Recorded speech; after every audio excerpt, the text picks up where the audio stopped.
The vote, the Republican Jack Ciattarelli still not conceding in New Jersey's governor's race. According to his campaign, it may consider filing for a recount. The governor, Phil Murphy, won last week's election by 3 points. Only about 70,000 votes separated the two. The race, much closer than the polls had suggested. Here's what Monmouth University's polling showed the week before Election Day. It had Murphy ahead by 11 points, a lead that Monmouth called sizable, certainly well outside the margin of error. The day after the race, echoes of 2016. How could it be that the polls were so wrong again? Well, this time, the director of Monmouth's polling is taking responsibility. Patrick Murray, writing in an op-ed, "I blew it. The final Monmouth University poll margin did not provide an accurate picture of the state of the governor's race. So if you're a Republican who believes the polls cost Ciattarelli an upset victory, or a Democrat who feels we lulled your base into complacency, feel free to vent. I hear you."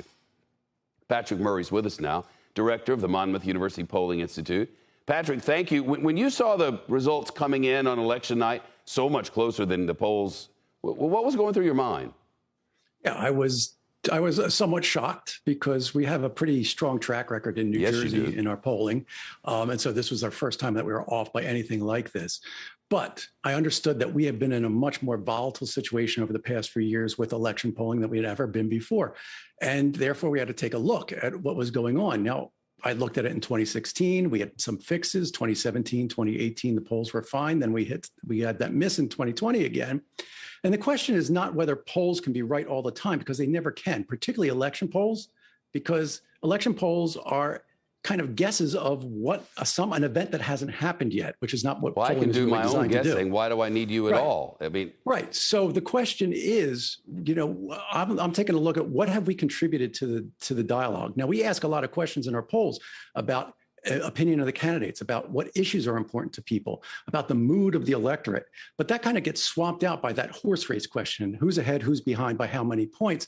That we feed to the media uses that. And my question is, if we didn't use that question, if we didn't report that question at all, and we just reported all the other stuff that we had, that could, indicated that Phil Murphy was above 50% in his job approval rating, but not by much, that the issue situation was shifting as it had in Virginia, that could be an indicator.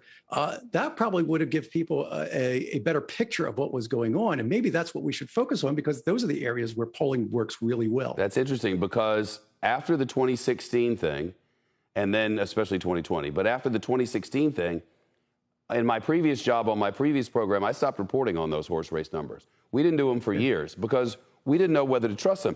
The issues mattered. What is your job approval? How do voters feel about you in the lane of education or in the lane of public safety? Those things seemed worthwhile. But this horse race thing, should we all get together as the chattering class and say, we're just not going to do this anymore because clearly it's not working? Monmouth is very good, and Monmouth was terrible in New Jersey.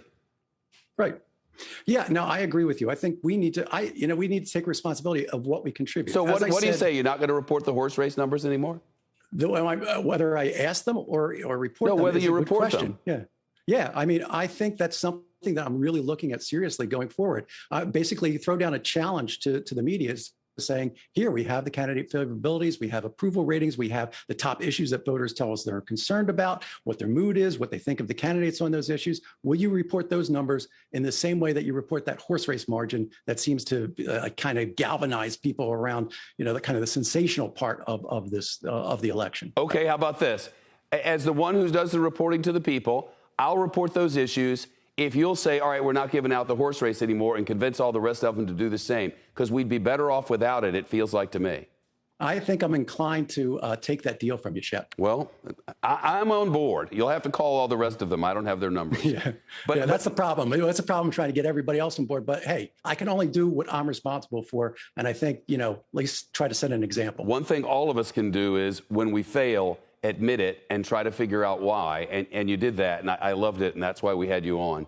Thank you for coming. I appreciate your time and all the great work that your folks at Monmouth do. I appreciate it. Thanks a lot. All right.